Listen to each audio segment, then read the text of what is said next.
नमस्कार दोस्तों, आप देख रहे हैं IBPS गुरुजी और IBPS RRB PON क्लर्क 2020 की प्रिलिमिनरी एग्जामिनेशन के लिए हमने स्टार्ट किया है स्टडी प्लान। ठीक है, 40 दिन का ऐसा स्टडी प्लान लॉन्च किया था जो 40 दिन में आपको पूरा कोर्स कवर करवा देगा, reasoning as well as maths. ठीक है, तो आज है डे नंबर 5, आज है 5वां दिन और आज का चैप्टर है हमारा ऑर्डर एंड रैंकिंग। हमने प्रीवियसली चैप्टर देखा था डिस्टेंस एंड कोडिंग डिकोडिंग, और कोडिंग डिकोडिंग के सभी टाइप के क्वेश्चन हमने देख लिए थे। अगर आपने वो सेशन नहीं देखा तो 1 to 4 लेक्चर ज़रूर से देख लेना। मैंने अच्छी सी ट्रिक्स दी है और आपको जो मैक्सिमम टाइप ऑफ क्वेश्चन पूछे जाते हैं प्रिलिमिनरी एग्जामिनेशन में, वही क्वेश्चन पे मैंने ज़्यादा फोकस किया है। ठीक है, तो अगर आपने 1 to 5 डे का लेक्चर नहीं देखा है तो वो लेक्चर भी देख लीजिएगा। और आज है order and ranking. Order and ranking को रैंकिंग अरेंजमेंट बोल दे तो भी चलेगा। ठीक है, तो चलिए शुरू करते हैं आज का लेक्चर। सबसे पहले ऑर्डर एंड रैंकिंग या रैंकिंग अरेंजमेंट कितने टाइप के हैं? तो 2 टाइप के रैंकिंग अरेंजमेंट है, एक तो कंपैरिजन रैंकिंग होता है और दूसरा होता है प्लेस रैंकिंग। सबसे पहले आपको समझा देता हूं कि रैंकिंग होता क्या है या फिर रैंकिंग अरेंजमेंट होता क्या है। ठीक है, तो comparison ranking and place ranking. अब कंपैरिजन रैंकिंग हम आज ये चैप्टर भी 2 दिन चलेगा, तो आज हम पढ़ेंगे कंपैरिजन रैंकिंग और कल पढ़ेंगे प्लेस रैंकिंग। ठीक है, अब कंपैरिजन रैंकिंग बोलते किसे हैं? तो कंपैरिजन जो है ना वो किसी भी एक पैरामीटर पे होता है। दो पैरामीटर पे कंपैरिजन, एक कंपैरिजन नहीं हो सकता। ठीक है, किसी की भी एज का कंपैरिजन कोई किसी के भी वेट से नहीं होता, क्योंकि एज और वेट दोनों डिफरेंट पैरामीटर है। ठीक है, तो कंपैरिजन होता है सेम पैरामीटर में। ठीक है, तो कंपैरिजन कितनी कितनी तरीके से हो सकता है, तो पहले वो जान लेते हैं। जैसे कि कंपैरिजन किस केस में होता है, जैसे कि मार्क्स आए हैं एग्जाम में तो मार्क्स में कंपैरिजन होता है। मार्क्स में कंपैरिजन कैसा होता है? या तो मोर होता है या तो लेस होता है। मार्क्स में मोर और लेस होता है, तो सैलरी में भी मोर और लेस ही होता है। ठीक है, कि सैलरी में भी मोर और लेस ही होता है। तो मार्क्स की कंपैरिजन हो सकती है, सैलरी की कंपैरिजन हो सकती है, और किसकी कंपैरिजन हो सकती है? और कंपैरिजन हो सकती है एज की। अगर किसी की एज का कंपैरिजन कर रहे हैं तो उसका भी कंपैरिजन हो सकता है कि वो ओल्डर या ओल्ड हो सकता है, और यंगर या यंग। एक्चुअली हम कंपैरेटिव डिग्री में सेंटेंस लेते हैं तो ओल्डर और यंगर यूज़ करते हैं। ठीक है, बट मैंने जस्ट अभी फॉर्मल वर्ड लिखा है। तो एज है तो उसमें क्या कंपैरिजन हो सकती है? या तो वो ओल्ड है या तो वो यंग है। ठीक है, उसी प्रकार से कि और कौन सा पैरामीटर होता है? हाइट में कंपैरिजन हो सकती है। हाइट में क्या कंपैरिजन हो सकती है? हाइट में वो टॉलर हो सकता है या तो शॉर्टर हो सकता है। ठीक है, उसी प्रकार से वेट में कंपैरिजन हो सकती है। वेट में क्या कंपैरिजन हो सकती है? या तो वो हैवियर हो सकता है या तो वो लाइटर हो सकता है। लाइटर यानी कम वेट वाला। ठीक है, उसी प्रकार से विड्थ में भी कंपैरिजन हो सकती है। विड्थ मतलब चौड़ाई। चौड़ाई में क्या कंपैरिजन हो सकती है?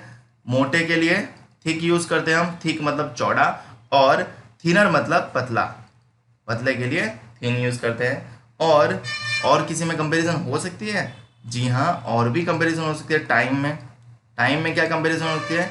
या तो वो अर्ली है या तो वो लेट है। अब काफ़ी लोगों को यहाँ पे डाउट होगा कि सर मतलब हमने यहाँ पे जो लिखा है ये सारे क्वांटिटी कैसे हैं? हायर साइड है, मतलब वो बड़े हैं। In the sense, common sense में बोले तो वो बड़े हैं। ठीक है, तो मोर है, ओल्ड है, टॉल है, हैवी है, थिक है। तो अर्ली क्यों बड़े में है? तो हम टाइम में अर्ली को बड़ा है ऐसा मानते हैं। ठीक है, ठीक है, तो ये था मतलब कॉमन, ये बेसिक पैरामीटर है जिसमें आपको ये ध्यान रखना है कि इनके बीच में कंपैरिजन हो सकती है। अब किसी क्वेश्चन में ये दोनों का कॉम्बो यूज हो रहा है तो ऐसा नहीं होगा कि इन दोनों की साथ में कंपैरिजन होगी। एज की अलग से बनानी पड़ेगी, हाइट की अलग से बनानी पड़ेगी, वो चीज़ आपको ध्यान रखना होगा। ठीक है, अब पूरी कंपैरिजन में हम एक ही सिंबल का यूज करेंगे और वो होगा ग्रेटर देन। ठीक है, कोई भी लेस देन का यूज नहीं करेगा। अगर ग्रेटर देन सिंबल है, इसको पता है ना, इसको ग्रेटर देन सिंबल बोलते हैं। ठीक है, और इस सिंबल का मतलब क्या है? जिस और मुंह खुला है, ये मुंह खुला है यानी इस और का सेम। ठीक है, यानी अगर मैं लिखूं ए ग्रेटर देन बी तो इसमें बड़ा कौन होता है? ए, क्योंकि ए की ओर मुंह खुला हुआ है। और जिसकी ओर ये कोन टाइप सा है या फिर जिसकी ओर मुंह बंद हो रहा है वो होता है छोटा। तो मतलब ए की जो भी क्वांटिटी में कंपैरिजन हो रही होगी उसमें वो बड़ा है कंपेयर टू बी से, ठीक है, कंपेयर टू बी से बड़ा है। तो अगर ये ग्रेटर देन सिंबल मुझे इस्तेमाल करना है तो मैं यहाँ पे कैसे इस्तेमाल कर सकता हूँ? क्या मैं ऐसा लिख सकता हूँ more is greater than less? Of course लिख सकता हूँ। क्या मैं ऐसा लिख सकता हूँ age is sorry old is greater than young? Of course लिख सकता हूँ। हाइट के बीच में tall is greater than short, heavy is greater than light, thick is greater than thin और early is greater than late, ठीक है। तो हम कंपैरिजन रैंकिंग के लिए पूरा का पूरा एक ही सिंबल इस्तेमाल करेंगे और वो होगा ग्रेटर देन, ठीक है। समझ में आई बात? ठीक है। तो अब हम जान लेते हैं कि कुछ बेसिक सेंटेंस है, कुछ बेसिक लैंग्वेज है जो आपको जाननी बहुत ज़रूरी होती है, क्योंकि अगर आप ये लैंग्वेज नहीं जानोगे तो आपके लिए हर बार वो समझना मुश्किल होता जाएगा। तो सबसे पहले हम वो बेसिक जो सेंटेंस है वो समझ लेते हैं, ठीक है। तो चलिए बस लैंग्वेज इतनी ही है, ये चीज़ बता देता हूँ। देखो अब ये सारे सेंटेंस सबसे पहले बता देता हूँ इंडिविजुअल है, सिर्फ एग्जाम्पल पर्पज है, सिर्फ आपको एक्सप्लेन करने के लिए है, ठीक है। इनको किसी भी तरह एक दूसरे से लिंक नहीं करना है, समझ रहे हो ना, सुन रहे हो ना मुझे, लिंक आपको नहीं करना है।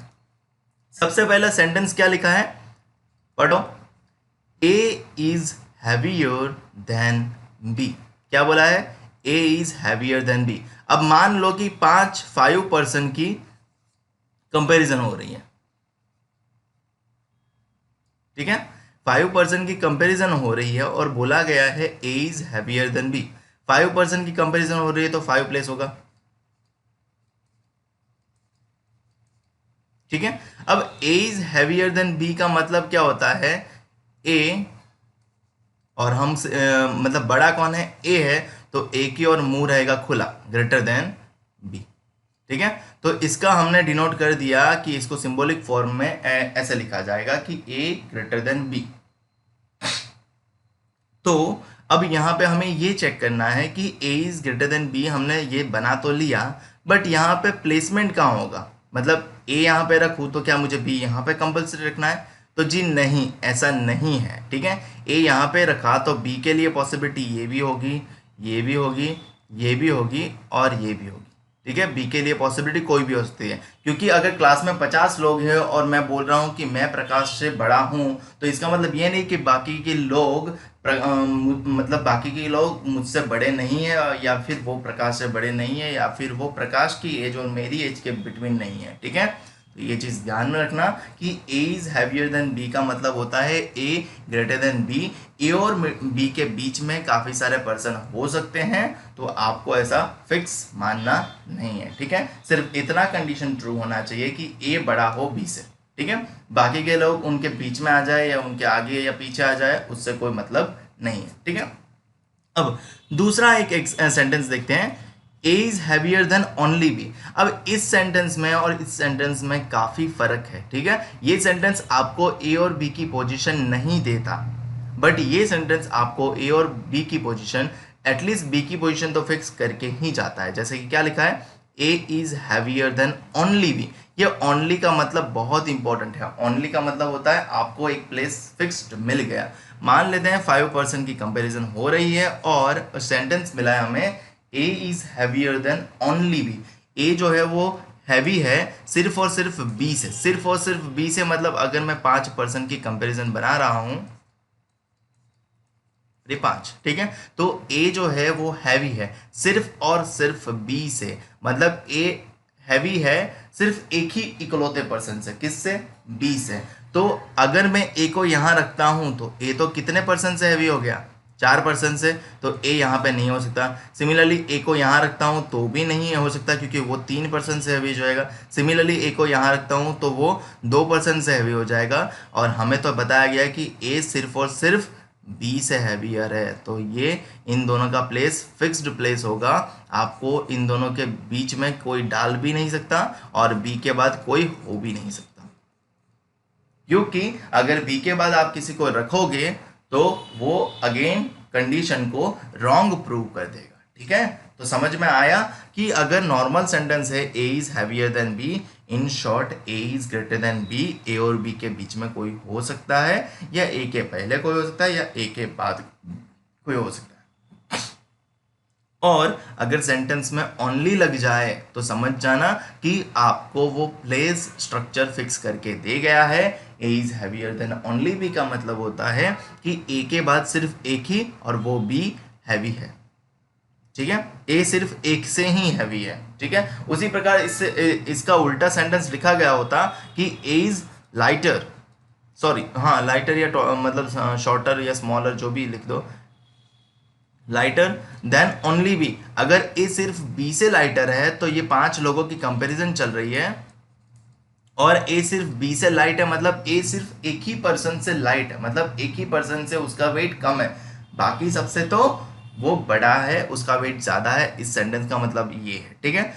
A is lighter than only B का मतलब सिर्फ ये है कि ए सिर्फ बी से लाइट है, मतलब बी सबसे हैवियर होगा और ए यहाँ पे होगा। आपको ये सेंटेंस भी यहाँ पे फिक्स करके देगा, ठीक है। तो मतलब सेंटेंस पूरा लिख देता हूँ, A is lighter than only B, ठीक है। तो जब भी ओनली आए आपको समझ जाना है कि आपका प्लेस फिक्स्ड हो चुका है। ओके चलो एक और सेंटेंस है। देखो ये जो सेंटेंस है ना वो पूरे बेसिक से समझ लो, क्योंकि ये सेंटेंस अगर समझ में आ गए ना चैप्टर ही क्लियर हो जाएगा। बट ये सेंटेंस में ही आप कंफ्यूज रहे तो आपको मतलब सॉल्व करने में दिक्कत रहेगी ही रहेगी, ठीक है। और रीजनिंग में 40 में से 40 लाने हैं तो हमें ये मेहनत करनी ही पड़ेगी। चलिए क्या लिखा है, A is taller than both B and C. Sentence क्या है, A is taller than both B and C. तो मतलब हमें ये तो पता चल गया कि ए टॉल है, ए टॉल है मतलब ए की ओर खुला मुंह होगा। और क्या लिखा है, both B and C, B and C लिखा है तो हम भी बी एंड सी ही लिखेंगे, क्योंकि यहाँ पे हमें बी बड़ा है या सी बड़ा है वो बताया नहीं गया है। तो अगर आपको इनको दो पॉसिबिलिटी में स्प्लिट करना है तो कर सकते हो कि A is greater than B is greater than C, either A is greater than C is greater than B. क्योंकि इन दोनों के बीच में हमें कोई कंपैरिजन पता नहीं थी तो हमने एक बार बी को बड़ा मान लिया और हमने एक बार सी को बड़ा मान लिया, ठीक है। समझ में आ गई बात?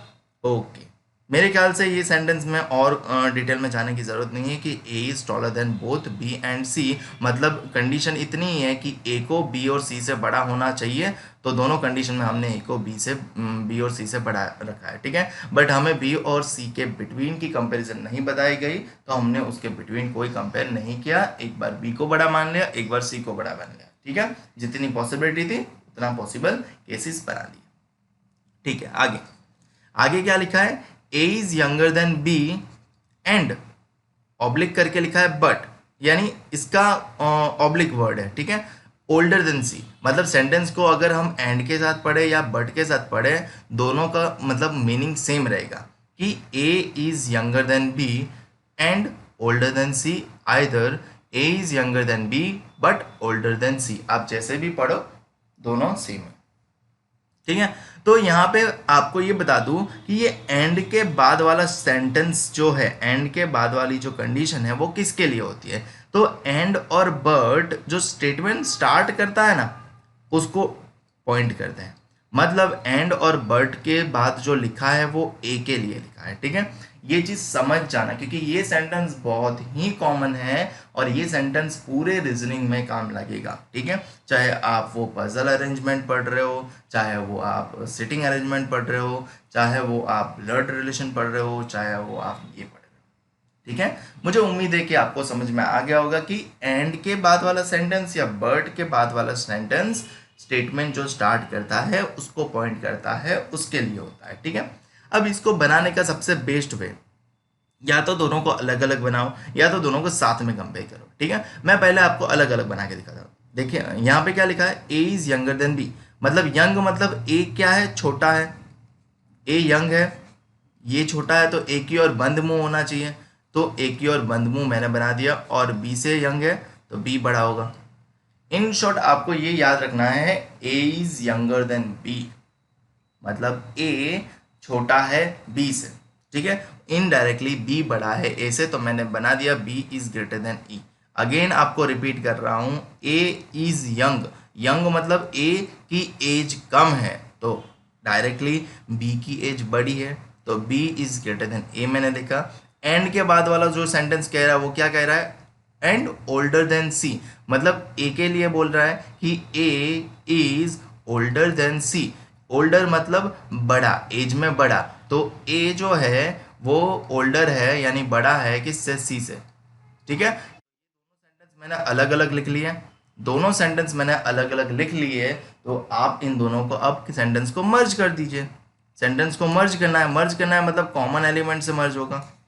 तो B इज ग्रेटर देन ए तो है, और ए से क्या ज्वाइन हो जाएगा, ये ए इज ग्रेटर देन सी। समझ में आई बात। अब ये बेसिक है इसलिए मैं एक्सप्लेन कर रहा हूँ कि दोनों को अलग बनाओ और फिर कंबाइन करो, बाकी आपको तो डायरेक्ट ही करना है सफिशिएंट अमाउंट ऑफ प्रैक्टिस के बाद। आप प्रैक्टिस करना शुरू कर दोगे तो आपका बनना शुरू हो जाएगा। ठीक है, तो यहाँ पे मैं लिखता हूँ A is younger than B, young मतलब छोटा, तो मैंने ए तो लिख दिया बट मुझे पता चल गया कि ए छोटा है, तो मुझे ये जो ग्रेटर देन सिंबल है ना यहाँ रखना है, और बी। फिर क्या लिखा है, एंड या बट, तो वो किसके लिए होता है, ए के लिए, कि A is older than C. A old मतलब ए बड़ा आया, तो मतलब ग्रेटर देन यहाँ पे रखना है, और किससे है, सी से। तो मेरा सेंटेंस प्रिपेयर हो गया डायरेक्टली यहीं पे।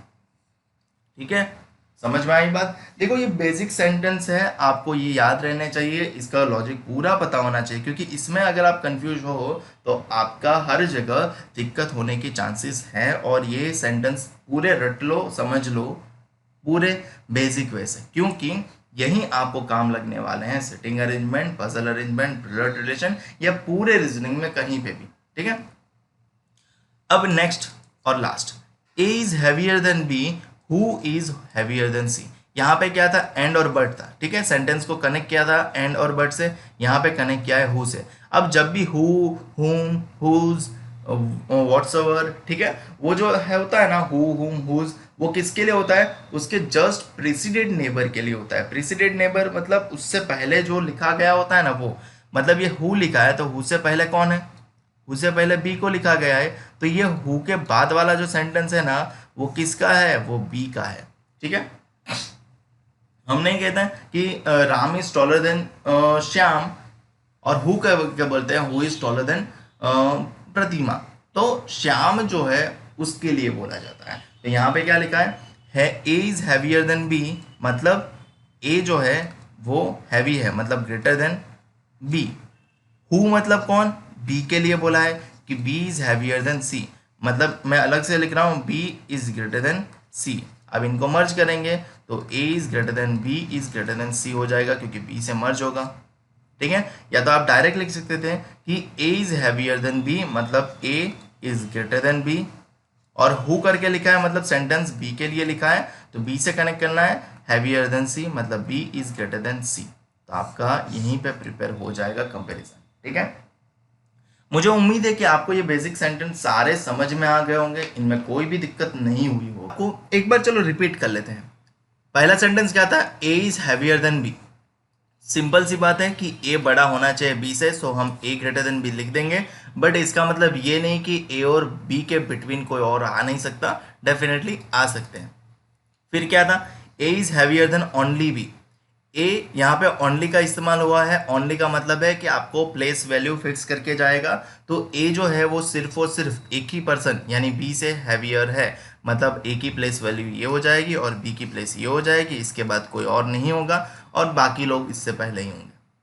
उसके बाद थर्ड सेंटेंस क्या था, A is taller than both B and C. अब बोथ बोला है तो बी और सी के बिटवीन आपको कंपेरिजन नहीं पता है।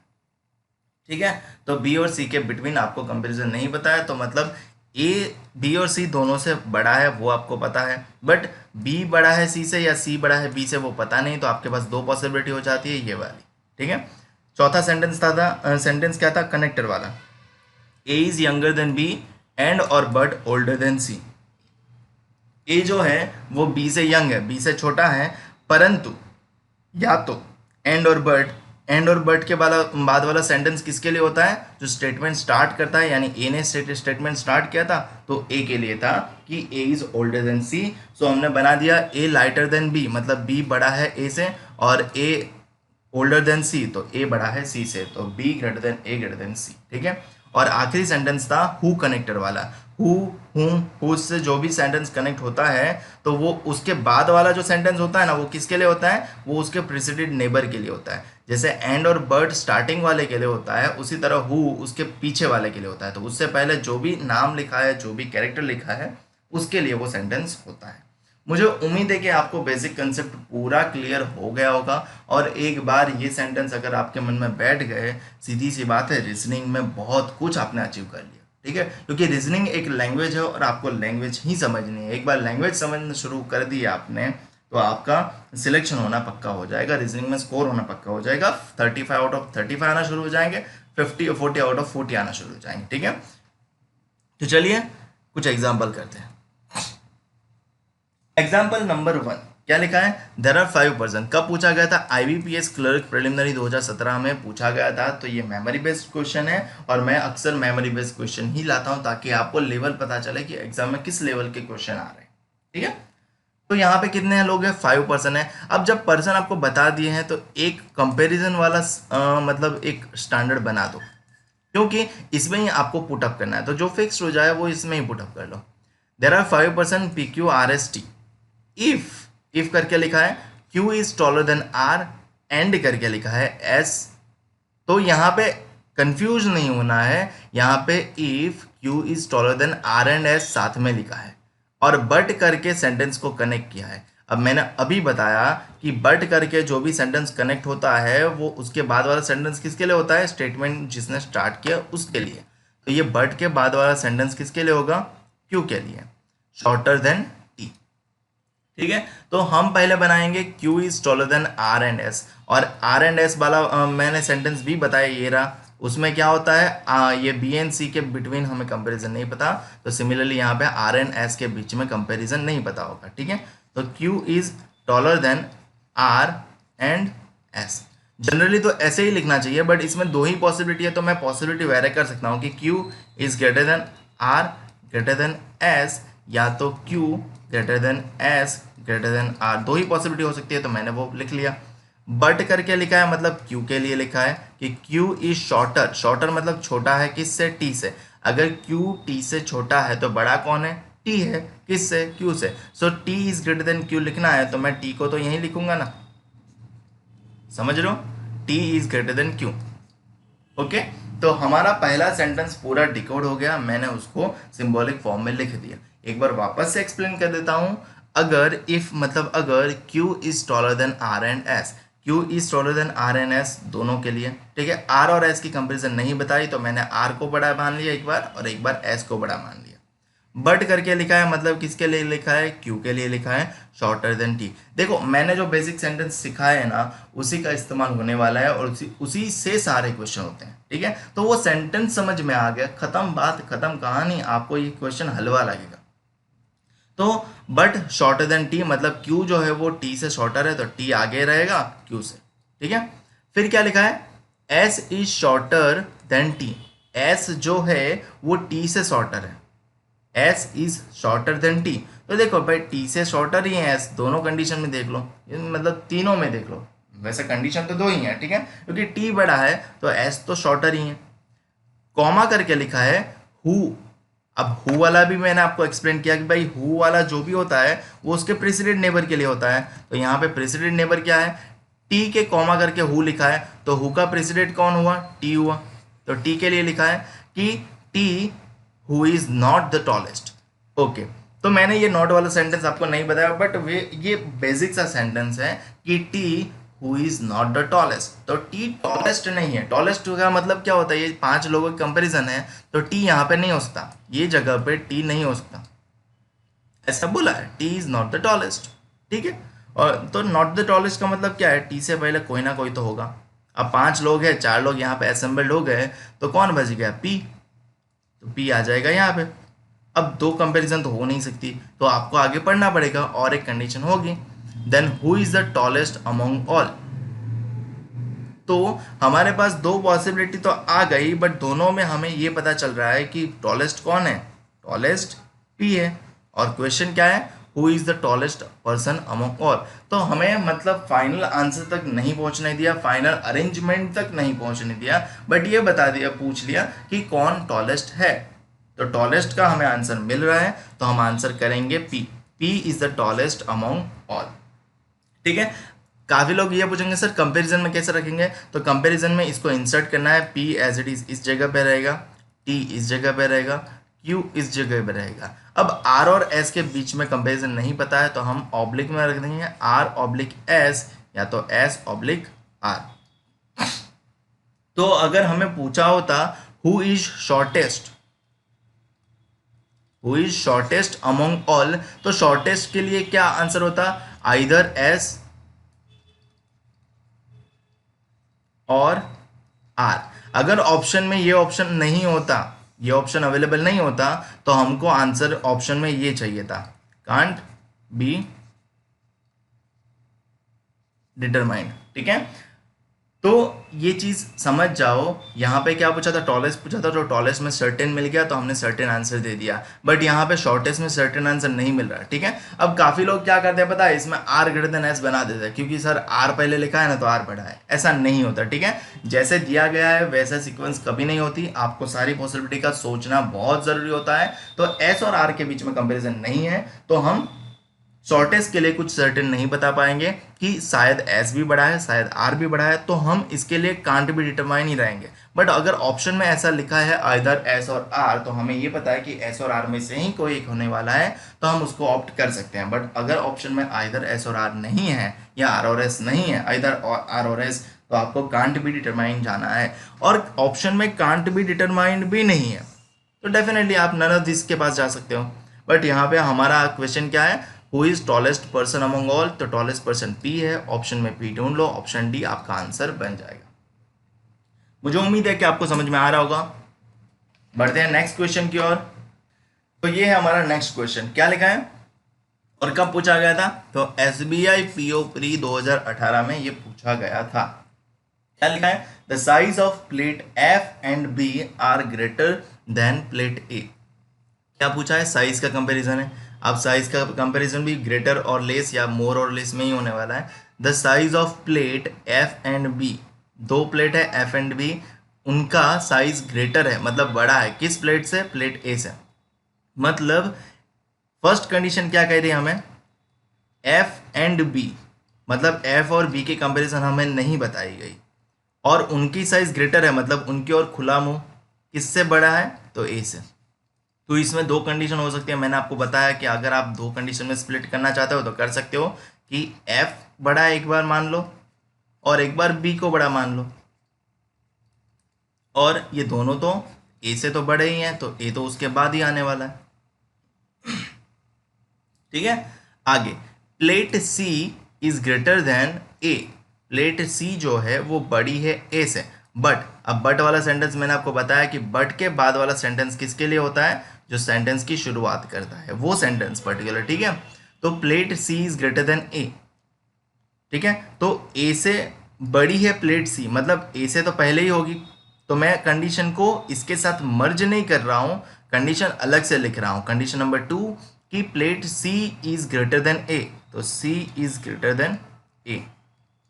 ठीक है, ये दूसरी कंडीशन चल रही है।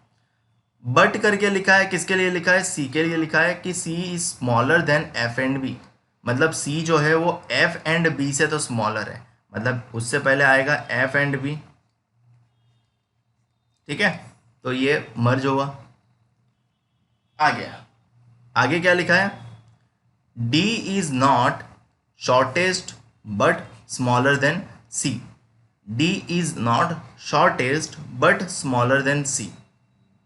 अब D जो है वो शॉर्टेस्ट नहीं है, मतलब D अगर कितने भी पर्सन की कंपैरिजन चल रही हो तो D यहाँ पे नहीं आएगा, ऐसा बोला है। ठीक है, हमें अभी टोटल पर्सन नहीं पता है, इसलिए मैं कुछ यहाँ पे नहीं रख सकता, बट हमने पता चल गया कि D अंतिम पर्सन नहीं है। D is not smallest but smaller than C, तो थर्ड वाली कंडीशन क्या कह रही है, C से स्मॉलर है D, तो C बड़ा है D से। ठीक है, जितनी कंडीशन मिलती जाए उसको मार्क करते चलो और आगे बढ़ो। क्या लिखा है आगे? The size of plate F is smaller than plate E. Size of plate F is smaller than C, sorry C E. तो ठीक है, तो फोर्थ कंडीशन क्या कह रही है? The size of plate F. तो एफ की साइज जो है वो स्मॉल है, किससे? ई से। ठीक है, तो ई प्लेट की साइज बड़ी होगी, सो मैंने लिख दिया ई इज ग्रेटर देन एफ। और बट करके लिखा है, बट करके बाद ज्वाइनिंग वाला सेंटेंस किसके लिए होगा? एफ के लिए होगा, जो सेंटेंस को शुरुआत करेगा। तो size of plate F is smaller than plate E, मतलब ई बड़ी है एफ से, तो E is greater than F लिख दिया। बट करके लिखा है greater than plate B. Greater than plate B का मतलब है सेंटेंस स्टार्ट कौन कर रहा है? एफ, तो एफ की साइज बी से ज़्यादा है, सो एफ की साइज बी से ज़्यादा है, तो F is greater than B आप लिख सकते हो। F is greater than B आप लिख सकते हो। ठीक है, तो यहाँ पे आगे सेंटेंस है, बट यहाँ पे हम इसको अब मर्ज करना स्टार्ट करते हैं। ठीक है, अब यहाँ पे देखो एफ बी का और बी और एफ का कंपैरिजन हमें नहीं पता था, बट एफ और बी का यहाँ पे कंपैरिजन मिल गया देखो। ठीक है, तो हम क्या करेंगे? एफ, ये सेंटेंस को प्राइम मान लेंगे। एफ और बी से मर्ज करना है, तो बी से मर्ज क्या हो रहा है? ये देखो यहाँ पे बी से आगे क्या बोला है? सी एंड ए, तो B is greater than C is greater than A. ठीक है, अब यहाँ पे ये सेंटेंस जो थर्ड वाली कंडीशन थी उसमें क्या बोला था कि सी जो है वो डी से तो बड़ा है, बट डी सबसे शॉर्टेस्ट नहीं है। मतलब ये कितने पर्सन हो रहे हैं? 1 2 3 4 5 और एक डी बाकी है, तो 6। तो ये 6 पर्सन की कंपैरिजन है। अब 6 पर्सन की कंपैरिजन है, तो मैं 6 प्लेस बना रहा हूँ, 1 2 3 4 5 6। 6 पर्सन की कंपैरिजन बन गई और यहाँ पे डी नहीं आता। ठीक है, अब हम रखना स्टार्ट करेंगे ये लेफ्ट मोस्ट से, तो ई यहाँ पे आएगा, उसके बाद एफ यहाँ पे अरेंज होगा, उसके बाद बी यहाँ पे अरेंज होगा, उसके बाद सी यहाँ पे अरेंज होगा। ठीक है, अब ए को रखना है, बट डी यहाँ पे नहीं आ सकता। अगर डी यहाँ पे नहीं आ सकता तो डी को यहाँ आना पड़ेगा और ए यहाँ पे जाएगा। ठीक है, और मैंने आपको पहले ही बताया था कि सेंटेंस की शुरुआत में ही कि A is heavier than B का मतलब ये नहीं है कि ए और बी के बिटवीन कोई नहीं हो सकता, या ए से पहले कोई नहीं हो सकता, या ए बी के बाद कोई नहीं हो सकता। ठीक है, तो वो हो सकता है, तो ये ए बाद में शिफ्ट हो जाएगा और सी मतलब उसके बिटवीन डी आ जाएगा। तो कंपैरिजन हुई हमारी समाप्त। समझ में आया बात? मैंने क्या किया, इन दोनों का हमें कंपैरिजन पता नहीं था, वो मुझे मिला ये लास्ट वाली कंडीशन से, तो लास्ट वाली कंडीशन से मैंने स्टार्ट कर दिया कि E is greater than F is greater than B मुझे पता है। अब मुझे बी से कुछ ज्वाइन करना था, तो बी से यहाँ से मैं ज्वाइन कर सकता था कि C is greater than A. C is greater than मैंने ए ज्वाइन तो किया, बट थर्ड कंडीशन कॉन्ट्राडिक्ट हो रही थी कि सी डी से भी बड़ा है। अब डी और ए हो जाता, डी एंड ए, और डी एंड ए में हमें कुछ पता नहीं चलता कि भाई डी और ए के बीच के कंपेरिजन क्या है, डी बड़ा है या ए बड़ा है। तो हमें इसके लिए यहाँ पे ये कंडीशन का सहारा लेना पड़ा कि डी जो है वो शॉर्टेस्ट नहीं है, तो ऑब्वियसली ए को शॉर्ट होना पड़ेगा। ठीक है, अब कुछ कोई बोलेगा कि सर इसमें एक पर्सन और ऐड कर दो, तो क्योंकि इन लोगों ने पर्सन नहीं बताया, तो यहाँ पे लॉजिक ये है कि पर्सन वो नहीं बताएं, तो जितने आपके सेंटेंस में पर्सन आ रहे हैं ना उतने ही पर्सन है वैसा मानना रहता है। ठीक है, तो आपको इससे ज़्यादा और एक पर्सन सोचने की ज़रूरत नहीं है, इतना ज़्यादा डीप थिंकिंग नहीं करो। ठीक है, तो इतना समझ में आ गया। आगे बढ़ते हैं, आगे क्या लिखा है? It is given third largest plate is 132 centimetre. Third largest मतलब लार्जेस्ट प्लेट से ये काउंटिंग कर रहा है। लार्जेस्ट प्लेट ये है, तो ये फर्स्ट लार्जेस्ट है, ये सेकंड लार्जेस्ट है और ये थर्ड लार्जेस्ट है। तो थर्ड लार्जेस्ट प्लेट की साइज क्या है? 132 सेंटीमीटर, तो बी की साइज होगी 132 सेंटीमीटर। उसके बाद क्या बोला है? स्मॉलेस्ट प्लेट इज 69 सेंटीमीटर, मतलब ए स्मॉलेस्ट है तो उसकी मतलब कितनी सेंटीमीटर लेंथ? 69 सेंटीमीटर है। तो अब फाइंड करते हैं लेंथ। तो what may be the value of plate C? Plate C की वैल्यू क्या हो सकती है? तो प्लेट सी देखो 132 सेंटीमीटर और 69 सेंटीमीटर के मिडल में आ रहा है, तो 132 से ज़्यादा नहीं हो सकता, क्योंकि ग्रेटर देन का रूल है कि भाई ये ग्रेटर देन इसलिए लगा है कि ये सी की वैल्यू 132 से तो कम ही है और ए से तो ज़्यादा ही है, तो 132 से कम होनी चाहिए और 69 से ज़्यादा होनी चाहिए। 117 ऑफकोर्स 117 हमारे लिए सूटेबल है।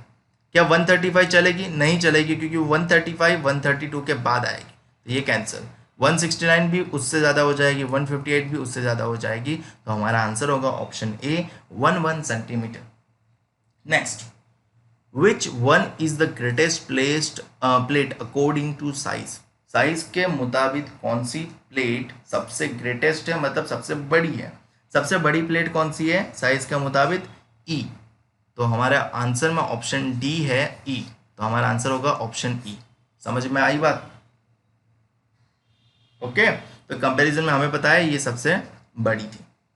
मुझे उम्मीद है कि आपको समझ में आ रहा होगा और अब तक पूरा बेसिक कंसेप्ट और फंडा क्लियर हो चुका होगा। तो चलिए डूबते हैं इस चैप्टर में। तो ये है नेक्स्ट सवाल जो पूछा गया था SBI PO प्री 2019 में। मेरे ख्याल से आपको बेसिक कंसेप्ट अब तक समझ में आ चुका होगा, बेसिक एग्जांपल कैसे सोल्व करना है वो भी समझ में आ चुका होगा। तो आपको क्या करना है, पहले वीडियो पॉज करना है, इसको सॉल्व करना है और फिर रिज्यूम करके चेक करो सॉल्यूशन कैसा है। ठीक है, तो मुझे उम्मीद है कि आप पॉज करके ट्राई तो करोगे ही करोगे। तो चलिए, क्या लिखा है, देर आर 6 रोप्स। यहाँ पे कितनी 6 रोप है, तो हमें बता दिया कि कितनी है मैक्सिमम, 1 2 3 4 5 6, ये फिक्स है। फिर क्या लिखा है, F is longer than E। So sentence clear है कि F ग्रेटर देन E। फिर क्या लिखा है, I is longer than F। I जो है वो F से लॉन्गर है। इन शॉर्ट I पहले आएगा, मैं इसको डायरेक्टली ज्वाइन कर रहा हूँ।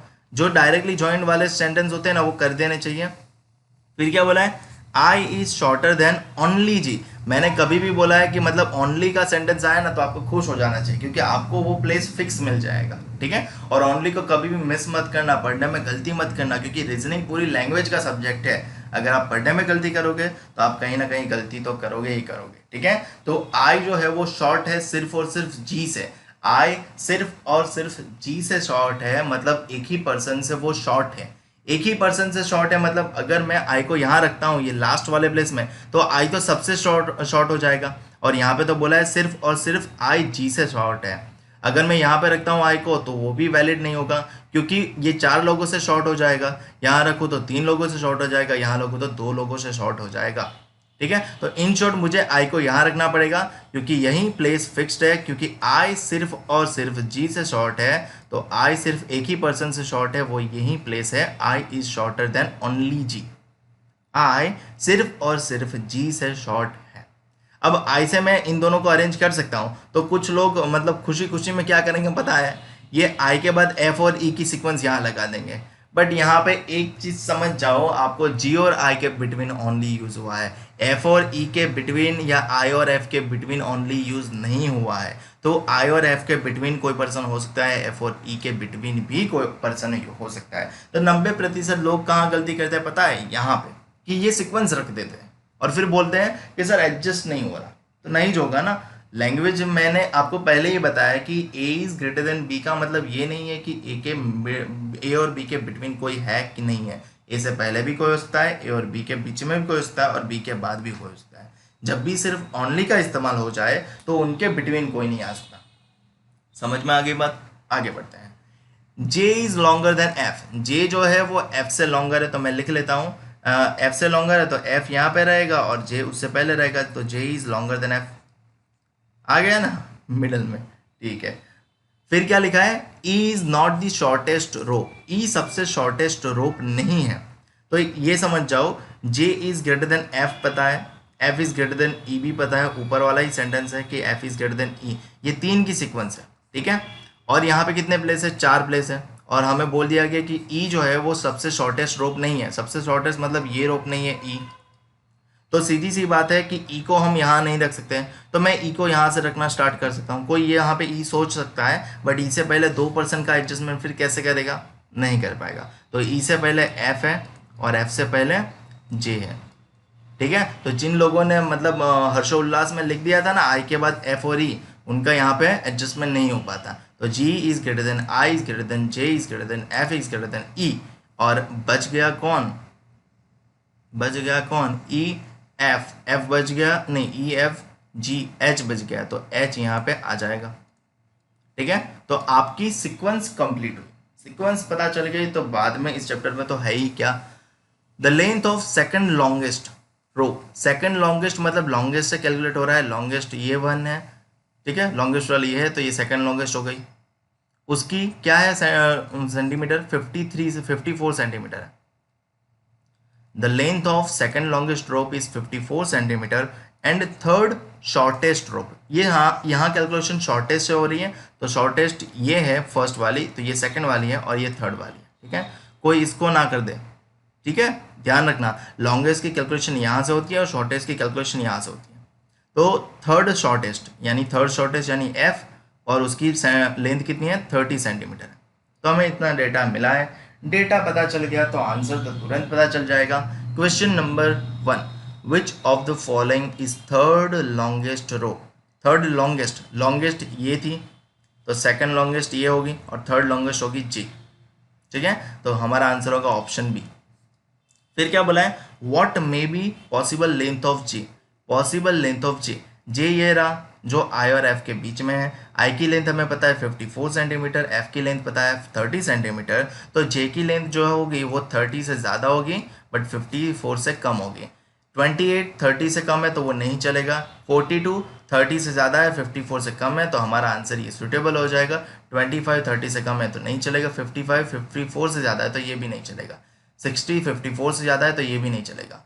तो हमारा आंसर तो मिल गया था, ये तो जस्ट ऑप्शन एक्सप्लेन कर रहा था। और यहाँ पे आपको पता है ये मे बी क्यों इस्तेमाल किया, ये मे बी इसलिए इस्तेमाल किया गया है क्योंकि हमें जो है वो जे की लेंथ पता नहीं है, तो हमें क्वेश्चन ने दी नहीं है, तो हम सिर्फ मान सकते हैं, थिंक कर सकते हैं, फिक्स उसको असाइन नहीं कर सकते, इसलिए उसने मे बी इस्तेमाल किया है कि what may be the possible length of J. अगर ऑप्शन में हमें एक और मिलता कि 41 भी है ऑप्शन में, तो आपको ये और इनके बिटवीन कम, क्योंकि दोनों काबिल है, ठीक है, 41 भी और 42 भी, तो या तो ऑप्शन में ऐसा होना चाहिए आइदर बी और डी, और ना हो तो कांट बी डिटरमाइन, आपको चॉइस करना चाहिए या तो नन ऑफ दीस, ठीक है, समझ में आ गई बात। बट फिलहाल तो नहीं है, तो ऐसी कोई सोचने की जरूरत नहीं है।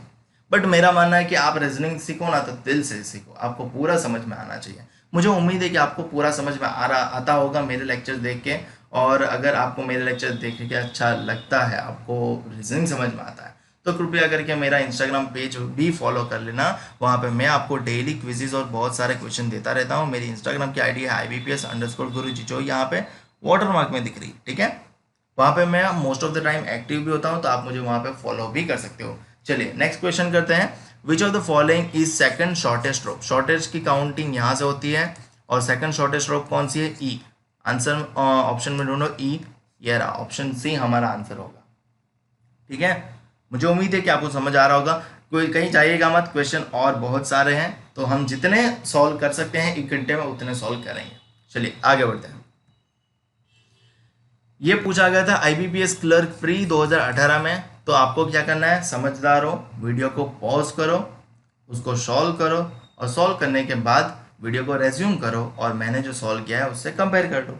मुझे उम्मीद है कि आपको मज़ा आ रहा होगा और आप अभी तो काबिल हो चुके होंगे कि आप सॉल्व कर पाए। ठीक है, चलो सॉल्यूशन करते हैं।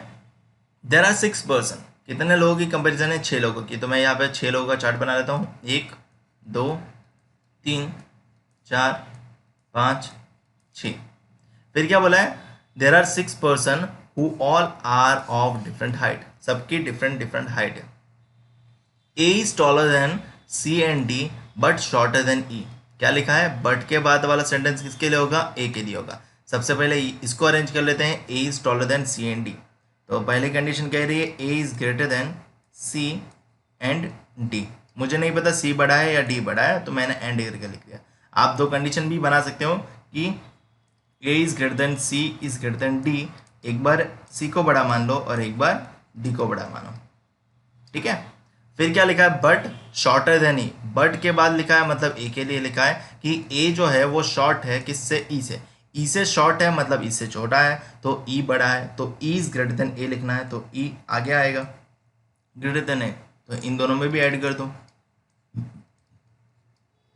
इसमें क्या है, लिखने में टाइम जाता है, इसमें लिखने में टाइम नहीं जाता क्योंकि एक ही सेंटेंस लिखना है। आगे क्या लिखा है, the one who is third shortest is 102 centimetre in height. Third shortest मतलब कैलकुलेशन कहाँ से हो रही है, शॉर्ट से, तो शॉर्ट फर्स्ट शॉर्टेस्ट ये होगी, सेकंड शॉर्टेस्ट ये होगी, थर्ड शॉर्टेस्ट ये होगी, ठीक है, और इसकी हाइट लेंथ क्या है 102 सेंटीमीटर। फिर क्या लिखा है, B is taller than A, B जो है वो ए से टॉलर है, मतलब ए से टॉलर तो ई भी है, तो हमें नहीं पता कि बी और ई की कंपैरिजन क्या है, तो मैं लिख रहा हूँ just B is taller than A. ठीक है, अब ई और बी के बिटवीन मुझे कंपैरिजन नहीं पता है, तो उसका मैं अनसर्टेन ही रहूँगा, तो यहाँ पे भी मैं मेंशन कर लेता हूँ बी इज टॉलर देन ए। फिर क्या लिखा है, E is not the tallest, E tallest नहीं है, तो ई की पोजीशन ये नहीं होगी, यहाँ पे ई नहीं हो सकता ये वाली पोजीशन पे। ठीक है, E is not the tallest. ये अब हमें कंपैरिजन कितने लोगों की मिल चुकी है, 1 2 3 4, और ये पांचवा भी मिल चुका है, और हमें पता है कि ई जो है वो यहाँ पे नहीं होता। टोटल 6% है, टोटल 6% है, 3 और 3 6। ठीक है, तो 1% और बाकी है। क्या लिखा है, the one who is second tallest is 119 centimetre in height. Second tallest मतलब ये फर्स्ट टॉलेस्ट होगा और ये सेकंड टॉलेस्ट होगा, तो इसकी हाइट क्या है 119 सेंटीमीटर, 119 सेंटीमीटर। फिर क्या लिखा है, neither A nor C is the third shortest person among all. A ना ही ए और ना ही सी, ये नीदर नॉर में लोग काफ़ी कंफ्यूज होते हैं ये सेंटेंस कि नाइदर ए नॉर सी, मतलब नाइदर नॉर का मतलब होता है ना तो ये ना तो ये, मतलब ए भी नहीं और सी भी नहीं, मतलब ए और C third shortest person among all नहीं हो सकते। शॉर्टेस्ट मतलब यहाँ से कैलकुलेशन करो या यहाँ से करो, थर्ड शॉर्टेस्ट।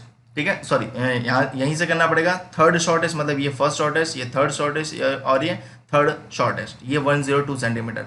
वहाँ पे कौन नहीं हो सकता, ना ही ए हो सकता है और ना ही सी हो सकता है। ठीक है, तो मैंने कंडीशन पे ऊपर ये क्रॉस लिख दिया है। ये क्रॉस लिखना बहुत ज़रूरी है कि अगर आप इसको मेंशन नहीं करोगे ना तो ये आपको ही दिक्कत करेगा, तो आपको मेंशन अच्छे से करना है, नाइदर ए नॉर सी।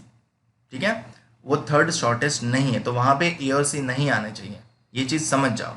अब यहाँ पे ए और सी नहीं आने चाहिए, ये देखो, और ए और सी के बाद ये समझना है कि आपको डी तो कंपलसरी रखना है। ठीक है, अगर मैं डी को यहाँ रखता हूँ तो ए और सी मैं यहाँ पे नहीं रखता, तो या तो सी यहाँ पे हो या तो ए यहाँ पे हो, यहाँ पे सी नहीं हो सकता। फिर क्या लिखा है, C is not the shortest among all, C shortest भी नहीं है, तो सी यहाँ पे भी नहीं आ सकता। क्लियरली मेंशन करते जाओ जो लिखा है कि सी यहाँ पे भी नहीं आएगा, तो सी के लिए स्थान कौन सा उचित है, ये हो सकता है, ये हो सकता है।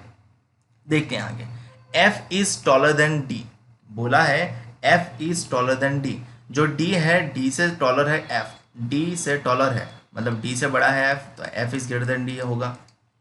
ओके, तो आपको पूरा डेटा मिल गया। अब पूरा डेटा मिल गया तो असेंबल करो, सही बात है ना, असेंबल करो। अब मुझे पता है कि ई यहाँ पे नहीं आने वाला, तो मैं ई को यहाँ सोच लेता हूँ कि ई अगर यहाँ पे है तो, क्योंकि ई के बाद मुझे रखना है ए सी डी को। ठीक है, और यहाँ पे क्या बोला है कि एफ इज, क्या लिखा है, F is taller then D. ठीक है, ओनली नहीं लिखा है, तो एफ डी से पहले कहीं पे भी हो सकता है। अब मुझे रखना है ए और सी को, और ए और सी के बिटवीन कंपैरिजन मुझे नहीं मुझे पता चल गई है कि ए तो ग्रेटर देन सी तो होगा ही, तो मैं ए को यहाँ पे अज्यूम करता हूँ, क्या एडजस्ट होता है कि नहीं होता है। अब सी को मैं यहाँ रख नहीं सकता, सी को यहाँ नहीं रख सकता, तो सी को कंपल्सरी यहाँ रखना पड़ेगा। यहाँ तो सी हो ही नहीं सकता क्योंकि सी ए के बाद होना चाहिए। ठीक है, फिर ए जो है वो सी और डी दोनों से बड़ा है। ठीक है, अगर मैं डी को यहाँ रखता हूँ तो मुझे एफ को यहाँ रखना पड़ेगा, समझ लो ना। बट ई से पहले कौन है, बी है, तो मुझे बी को भी ख्याल रखना पड़ेगा, तो ई से पहले तो बी ही आएगा क्योंकि ए से पहले, समझो ना, आपको दिया है बी इज ग्रेटर देन ए, अगर बी इज ग्रेटर देन ए है तो बी पहले होगा ए से, और ई और ए के बिटवीन कोई नहीं हो सकता, ऐसा ज़रूरी नहीं है, तो ए से पहले बी। ई को हम यहाँ पे क्यों नहीं रख पाए, क्योंकि यहाँ पे हमें रेस्ट्रिक्शन है कि ई सबसे बड़ा नहीं है, तो बी का एडजस्टमेंट यहाँ होगा कि B is greater than A, condition true हमने की, E is greater than A true हुआ। उसके बाद क्या बोला है, F is greater than D होना चाहिए, तो एफ रहेगा यहाँ पे और डी रहेगा यहाँ पे। सारी कंडीशन वेरीफाइड हो गई और हमारा प्लेसमेंट हो गया। ठीक है, रखते टाइम बहुत ही ध्यान रखना ज़रूरी है, आप कुछ भी रैंडमली ब्लफ नहीं कर सकते। ठीक है, तो यहाँ पे कंडीशन थी कि ए और सी यहाँ पे ना बैठे, नहीं बैठे, ई यहाँ पे ना बैठे, नहीं बैठा, सी यहाँ पे ना बैठा, नहीं बैठा, तो हमारा अरेंजमेंट हुआ कंप्लीट। चलो क्वेश्चन ढूंढते हैं। क्वेश्चन काफ़ी ट्रिकी था, मज़ेदार था। Who among the following is the second tallest, ये टॉलेस्ट है बी, सेकंड टॉलेस्ट है ई, आंसर ऑप्शन में ऑप्शन बी। फिर क्या है, what will be the possible height of A, A की पॉसिबल हाइट क्या होगी, क्योंकि ए की हमें पता नहीं है, तो एफ से ज़्यादा होगी और ई से कम होगी। एफ से ज़्यादा मतलब 102 से ज़्यादा और ई से कम मतलब 119 से कम। तो 102 से ज़्यादा और 119 से कम। 102 से ज़्यादा है बट ये 119 से भी ज़्यादा है, तो ये नहीं चलेगा। First option 120 centimetre cancel. Second option 100 centimetre. 100 centimetre 102 से ही कम है, तो वो भी नहीं चलेगा क्योंकि हमें 102 से तो ज़्यादा चाहिए। 112 सेंटीमीटर, ये डेफिनेटली 102 से ज़्यादा है और 119 से कम है, तो हमारा आंसर होगा ऑप्शन सी। फिर question number third, who among the following is the third shortest. Shortest से पूछा है तो शॉर्टेस्ट से काउंट करना पड़ेगा। फर्स्ट शॉर्टेस्ट डी है, सेकंड शॉर्टेस्ट सी है, थर्ड शॉर्टेस्ट कौन होगा, एफ। ऑप्शन में ढूंढो, एफ है ऑप्शन डी में, तो आपका आंसर जाएगा ऑप्शन डी, एफ। ठीक है, चलिए आगे बढ़ते हैं। आगे क्या है क्वेश्चन, आप क्या करोगे, सबसे पहले वीडियो को पॉज करोगे, फिर सॉल्व करोगे और फिर वीडियो को रेज्यूम करके आंसर चेक करोगे। ये पूछा गया था IBPS RRB clerk preliminary exam 2019 में, तो RRB की ही प्रिपरेशन कर रहे हैं। और आपको एक और जानकारी के लिए बात बता दूं कि ये जो लेक्चर चल रही है वो सिर्फ और सिर्फ RRB के लिए एप्लीकेबल है, ऐसा नहीं है। कोई भी बैंकिंग एग्जाम हो उसके लिए ये क्लास बहुत ही महत्वपूर्ण है। तो IBPS PO का नोटिफिकेशन आ चुका है, अगर आपने वो नोटिफिकेशन नहीं देखा है तो आप नोटिफिकेशन ज़रूर से चेकआउट कर लेना, वो आपको फ़ायदेमंद रहेगा। इस आई बटन पर मैं लिंक दे दूंगा या तो डिस्क्रिप्शन में भी लिंक दे दूंगा, आप वहाँ से वो वीडियो ज़रूर से चेकआउट कर लेना। ठीक है, तो वीडियो को पॉज करके सॉल्व करो। ठीक है, तो चलिए सॉल्व करते हैं। क्या बोला है, there are 6 person ABCDE and F who all are of different weight. सभी का डिफरेंट वेट है। No 2 person have the same weight, सबका मतलब कोई भी 2 पर्सन ऐसे नहीं है इनमें से कि जिनका वेट सेम है। तो मैं 6 पर्सन की कंपेरिजन सबसे पहले बना लेता हूँ। 1 2 3 4 5 6। फिर क्या लिखा है, only 2 person are lighter than A. यहाँ पे क्या है भैया, हमारा गोल्डन वर्ड ओनली। अगर ओनली आ गया तो चेहरे पे स्माइल भी आ जानी चाहिए कि सिर्फ 2 ही पर्सन है वो लाइट है, किससे, ए से। ए से लाइट मतलब छोटे, उससे कम वेट वाले सिर्फ 2 ही पर्सन है। ए से कम वेट वाले सिर्फ 2 ही पर्सन है, तो ए का प्लेस क्या होगा, ये भैया। ए को यहाँ रखोगे ना तो यहाँ से 5 लाइट हो जाएंगे। अगर ए को यहाँ से रखोगे तो यहाँ ए से 4 लोग लाइट हो जाएंगे। ए को यहाँ रखोगे तो ए से 3 लोग लाइट हो जाएंगे। और हमें बोला है ओनली 2 पर्सन लाइटर देन ए, तो ए होगा यहाँ पे। और सिर्फ 2 पर्सन लाइटर है, तो हमें नहीं पता कि कौन कौन है, तो हम उसका जजमेंट नहीं करते। ए का हमें प्लेस मिल गया फिक्स। फिर क्या बोला है, B is heavier than A but lighter than C and D. बोला है कि बी जो है वो ए से हैवी है, सो B is greater than A. यहाँ पे डायरेक्ट नहीं इंसर्ट कर सकते क्योंकि बी के लिए 3 प्लेस पॉसिबल हो जाते हैं। ठीक है, तो B is heavier than A. But के बाद लिखा है, मैंने आपको बताया कि ये एक लैंग्वेज है, लैंग्वेज समझ गए तो सेंटेंस सारे समझ में आ जाएंगे। बट के बाद वाला सेंटेंस किसके लिए होगा, बी के लिए होगा। तो B is lighter than C and D. B जो है वो लाइट है मतलब छोटा है, किससे, सी एंड डी से। तो सी एंड डी, हमें सी और डी के बिटवीन कंपेरिजन नहीं बताई गई है, तो हम उसका भी अभी कुछ जजमेंट नहीं करते। आगे क्या लिखा है, F is heavier than E but lighter than D. F जो है वो डी से हैवियर है, so F is heavier than D का मतलब है F is greater than D. But के बाद वाला सेंटेंस किसके लिए होगा, एफ के लिए होगा कि F is lighter than D. F is heavier than E बोला है, F is heavier than E बोला है, तो यहाँ पे ये डी नहीं होगा, यहाँ पे होगा E. F is heavier than E but lighter than D, so F जो है वो डी से लाइट है मतलब डी उसके आगे रहेगा। समझ में आ रहा है, तो ये डी का तो एडजस्टमेंट होगा ना, डी और ई, डी के बाद एफ और ई होगा। ठीक है, तो एक बार कंडीशन वापस से बोल देता हूँ आपको कि एफ जो है वो हैवी है ई से, तो एफ बड़ा है ई से। बट करके लिखा है, एफ के लिए लिखा है कि एफ लाइट है, लाइट है मतलब कम है डी से, तो डी बड़ा है एफ से। D is not the heaviest बोला है, तो डी जो है वो इस पोजीशन पे नहीं आएगा, यहाँ पे कैंसिल कर दो डी को, डी यहाँ पे नहीं आएगा। अगर डी वहां पे नहीं आता तो देखो भाई, ए से पहले आपको कितने कितने लोगों को रखना है, 3 लोगों। ए से पहले कितने लोगों, अब यहाँ पे काफी लोग कंफ्यूज होते हैं कि भाई मैं ये 5% को ए से पहले कैसे रख पाऊंगा, बट ऐसा यहाँ पे है ही नहीं। ए से पहले आपको रखना है 3 लोगों को, सी डी एंड बी। उसमें से डी जो है वो टॉप पे नहीं आ सकता, पहले नहीं आ सकता सबसे पहले, ठीक है। डी अगर सबसे पहले नहीं हो सकता तो ए से पहले तो होना ही चाहिए, तो डी के लिए ये प्लेस या तो ये प्लेस। समझ रहे हो ना? थोड़ा मैं एक और पॉसिबिलिटी बना के आपको बताता हूँ, आप कंफ्यूज हो जाओगे वरना। ठीक है, एक और बना लेते हैं ताकि आप कंफ्यूज ना हो और एक्सप्लेनेशन पूरा मिले आपको। ए का प्लेस ये तो फिक्स ही है। अब बोला है कि डी जो है वो अंतिम नहीं हो सकता, यानी यहाँ पे डी नहीं हो सकता, तो डी के लिए शायद ये प्लेस हो सकता है या तो ये प्लेस, इसके अलावा तो कोई और नहीं हो सकता। बट ये चीज़ समझ जाओ भाई, डी के बाद तो आपको बी को भी रखना है। अगर डी को यहाँ रखोगे तो बी को नहीं रख पाओगे, तो बी को आपको यहाँ रखने के लिए डी यहाँ पे रखना पड़ेगा। समझ रहे हो? और D is greater than F is greater than E बोला है। अब ए से पहले जो है वो 3 लोग थे, हमने डी को रख दिया, बी को रख दिया, तो सी को रखना है। अब सी और डी के बीच में कंपैरिजन नहीं पता थी, बट इस कंडीशन के मुताबिक डी यहाँ पे नहीं बच रहा, तो अब बैठना पड़ेगा सी को। समझ रहे हो? सी को इस साइड नहीं रख सकते क्योंकि सी जो है वो ए से तो बड़ा ही है, तो इस साइड ही आएगा। अब क्या बोला है, D is greater than F and E, और एफ ग्रेटर देन ई तो पता ही है। अब डी यहाँ पे है तो एफ यहाँ, एफ इज ग्रेटर देन ई यहीं आएगा, तो आपका अरेंजमेंट हुआ कंप्लीट। आपको पता चला ना एलिमिनेशन कैसे हुआ? ठीक है, चलिए आगे बढ़ते हैं। आगे क्या लिखा है, the weight of second heaviest person is 115 kg। Second heaviest मतलब ये हैवीएस्ट है, तो ये सेकंड हैवीएस्ट होगा, इसका वेट क्या है 115 kg। फिर बोला है and the weight of lightest is 56 kg। Lightest मतलब ई इज द लाइटेस्ट, इसका वेट कितना है 56 kg। पूछा क्या है, how many person are heavier than F. F से कितने पर्सन हैवी है? 4 लोग मुझे दिख रहे हैं एफ से हैवी, तो 4, ऑप्शन डी हमारा आंसर होगा। फिर क्या लिखा है, if the sum of the weight of E and A is 131। ई का वेट पता है 56 और ए का वेट पता नहीं है, तो 56 प्लस पता नहीं है तो एक्स रख देते हैं। उनका सम क्या बोला है, if the sum of E and A is 131, तो सीधी सी बात है ये 56 सामने जाएगा तो माइनस होगा, x is equal to 131 minus 56।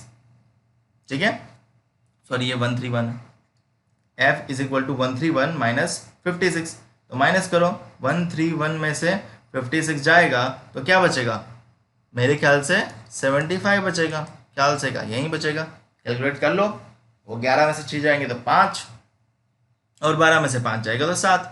तो x की यानी x हमने किसके लिए कंसिडर किया था, x हमने कंसिडर किया था a के लिए, तो a की वैल्यू हमें मिल जाएगी 75। फिर क्या बोला है, the sum of the weight of d and b is 213। d and b का सम कितना है 213, ये 115 है, तो 213 में से 115 निकाल दो, 213 में से 115 निकालो तो हमें मिल जाएगा 98। तो 98 किसका हो जाएगा, b का हो जाएगा। Then what is the sum of the weight of A and B. A और बी के वेट का एडिशन कितना होगा, इन दोनों का एडिशन करना है भैया, इन दोनों का एडिशन करके दिखा दो। यहाँ पे 8 और 5 13, 13 का 3 यहाँ पे 1 कैरी फॉरवर्ड, 1 कैरी फॉरवर्ड जाएगा तो 9 और 1 10 और 7 17, तो 173 आपका एडिशन हो जाएगा। ऑप्शन में ढूंढो 173 है क्या, है, ऑप्शन बी हमारा आंसर है ना। मजेदार। चलिए आगे क्या लिखा है, who which among the following person is second heaviest. दिए गए में से कौन सा पर्सन सेकंड हैवीएस्ट है। हैवीएस्ट सबसे सी है, सेकंड हैवीएस्ट डी है, तो ऑप्शन में ढूंढो, ऑप्शन डी में ही डी है, तो आंसर हो जाएगा ऑप्शन डी। मुझे उम्मीद है कि आपको समझ में आ रहा होगा। चलिए एक और क्वेश्चन करते हैं। एक और क्वेश्चन आपके लिए, ये कब पूछा था, आरबीआई असिस्टेंट प्री 2017। आप वीडियो पॉज करोगे और फिर उसको सॉल्व करोगे। मेरे ख्याल से इतने क्वेश्चन बहुत हो गए, अब आप सॉल्व करेंगे, आप मुझे इनके आंसर बताएंगे। इसको हम क्वेश्चन होमवर्क 1 असाइन करते हैं। होमवर्क 1 का आंसर क्या है आप मुझे बताओगे, ठीक है। होमवर्क 2 का आंसर क्या है आप मुझे कमेंट सेक्शन में बताओगे, ठीक है। उसके बाद होमवर्क 3 का आंसर क्या है आप मुझे कमेंट में बताओगे। उसके बाद होमवर्क 4 का आंसर क्या है आप मुझे कमेंट में बताओगे। ये सारे क्वेश्चन देखो, homework 1 B RBI assistant pre में पूछा गया है 2017। होमवर्क 2 आईबीपीएस पीओ प्री 2016 में पूछा गया है। होमवर्क 3 आईबीपीएस पीओ प्री 2017 में पूछा गया है। होमवर्क 4 एसबीआई पीओ प्री 2016 में पूछा गया है, और इतना ही होमवर्क है। तो 4 क्वेश्चन मैंने होमवर्क दिया है, पीडीएफ मैं डिस्क्रिप्शन में दे दूंगा। आप पीडीएफ, एक्चुअली पीडीएफ अपलोड करने में मुझे टाइम लगता है, तो एटलीस्ट पीडीएफ शाम तक अपलोड हो जाएगी, ठीक है। प्रीवियस 2 लेक्चर की पीडीएफ अपलोड नहीं हुए हैं, 2 से 3 मुझे पता है, मैं उसको आज या कल तक या इस वीकेंड तक शॉर्ट आउट कर दूंगा, आपको सारी पीडीएफ मिल जाएगी। अगर आपको सारी पीडीएफ जब भी मैं अपलोड करूंगा आपको टेलीग्राम पे इन्फॉर्म कर दूंगा। तो अगर आपने मेरे टेलीग्राम चैनल अभी तक ज्वाइन नहीं किया तो टेलीग्राम चैनल जरूर से ज्वाइन कर लेना। और अगर आपने अभी तक मुझे इंस्टाग्राम पे फॉलो नहीं किया है तो इंस्टाग्राम की आईडी है IBPS_गुरुजी, तो जल्दी से जाके वहाँ पे फॉलो कर लेना, क्योंकि वहाँ पे मैं होता हूँ सबसे ज़्यादा ऑनलाइन, ठीक है। और आपको एक और खुशखबरी, अगर आप पहला बार ये वीडियो देख रहे हैं और आपको पता नहीं है, तो IBPS PO की 2020 की नोटिफिकेशन आ चुकी है, तो उसके लिए अप्लाई करना है और आपको एलिजिबिलिटी क्राइटेरिया जानना है, तो यहाँ पे एंड स्क्रीन पे मैं वीडियो छोड़ दूंगा, आप वो चीज़ देख लेना, ठीक है। और IBPS PO की सैलरी कितनी मिलती है उसकी भी वीडियो मैंने बनाई है, तो आप वो वीडियो भी ज़रूर से चेकआउट करना। और अगर वीडियो अच्छा लगा है तो लाइक, शेयर और सब्सक्राइब चैनल को ज़रूर कर लेना। और अगर अभी तक आपने सब्सक्राइब बेल आइकन प्रेस नहीं किया तो बेल आइकन भी प्रेस कर देना, ताकि जब भी मैं आपके लिए नया वीडियो अपलोड करूँ आपको उसका नोटिफिकेशन सीधा मिल जाए। मुझे उम्मीद है कि आपको वीडियो पसंद आया होगा और ये सीरीज पसंद आ रही होगी। अगर वीडियो पसंद आ रहा है, सीरीज पसंद आ रही है, लाइक शेयर जरूर कर देना। मिलते हैं कल एक और मतलब इस चैप्टर का दूसरा दिन प्लेस रैंकिंग के साथ, ठीक है। और अगर आपको कोई डाउट है तो आप कमेंट सेक्शन में ज़रूर बताइएगा और वो आंसर्स कमेंट में बताइएगा, मैं आपके आंसर्स की वेट करूँगा, ठीक है। और नेक्स्ट डे पे तो मैं आंसर बता ही दूंगा। तो चलिए इस वीडियो में इतना ही, धन्यवाद।